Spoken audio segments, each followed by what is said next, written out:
அனைத்து சகோதர சகோதரிகளுக்கும் என்னுடைய அன்பார்ந்த வணக்கம். டிவிகேவினுடைய ஒரு சட்டமன்ற உறுப்பினர் மாதர் பதுருதீன்ங்கிறவரு நேற்று சட்டமன்றத்தை முடிச்சுட்டு வெளியில வரும்போது பத்திரிகையாளர்கள் கேட்டிருக்காங்க, இந்த மாதிரி சனாதனத்தை ஒழிக்கணும்னு சொல்லி உதயநிதி பேசுறாரு, அதுக்கு நீங்க என்ன கருத்து தெரிவிக்கிறீங்கன்னு கேட்டப்போ, நாங்களும் பெரியார் வச்சிருக்கோம், அம்பேத்கர் வச்சிருக்கோம், எங்களுடைய நிலைப்பாடும் சனாதன தர்மத்தை ஒழிக்கணும் அப்படிங்கிறது தான்.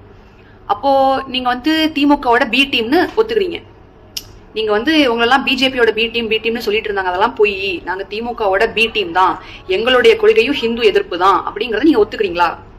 நீங்க பகிரங்கமா பத்திரிகையாளர்கள் முன்னாடி ஒத்துக்கிட்டீங்கன்னு தான் அர்த்தம் அது. ஏன்னா மனுஸ்மிருத்தின்னு ஒரு விஷயத்த இன்னைக்கு எல்லாருமே ஒரு பெரிய விஷயமா ஹிந்து மதத்துல பேசுறாங்க. மனுஸ்மிருதிங்கிறது ஒரு காலநிலைக்கு ஏற்றவாறு இயற்றப்பட்ட ஒரு புத்தகம்.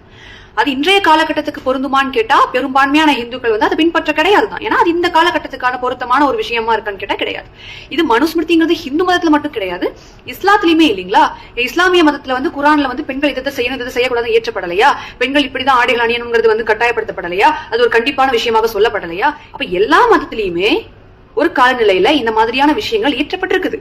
ஆனா இது இன்னைக்கு இருக்கக்கூடிய சூழ்நிலைக்கு அது சரியானதா, அது பின்பற்றக்கூடிய ஒரு விஷயமா இருக்கணுமான்னு கேட்டா பெரும்பான்மையான மக்கள் அது இல்லைன்னு தான் சொல்லுவாங்க.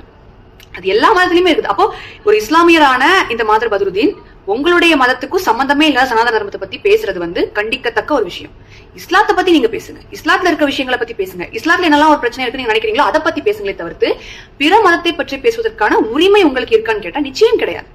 அப்ப நீங்க திமுக என்ன மாதிரியான ஒரு ஆட்சியை நடத்தினாங்களோ, திமுக எப்படி செயல்பட்டாங்களோ, திமுக ஹிந்து விரோத ஆட்சியை நடத்தின மாதிரியே தான் தமிழக வெற்றி கழகம் நடத்தணும்னு நினைக்கிறீங்கன்னா அப்ப எந்த விதத்துல அது நீங்க ஒரு மாற்று அரசியல் கொடுக்குறீங்கன்னு அர்த்தமாகும்.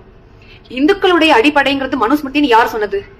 எங்களுக்கு 4 வேதங்கள் இருக்குது, எங்களுக்கு இருபெரும் காவியம் இருக்குது, ராமாயண மகாபாரதம் பகவத்கீதை இருக்குது. இதுதான் எங்களை வழிநடத்தக்கூடிய மிகப்பெரிய காவியங்கள்.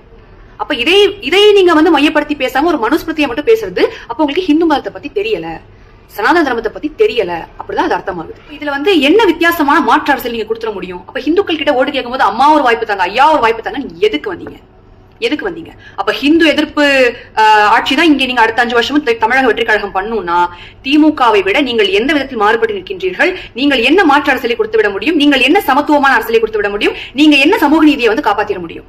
இந்த கேள்வி உங்களுக்கு. நன்றி, வணக்கம்.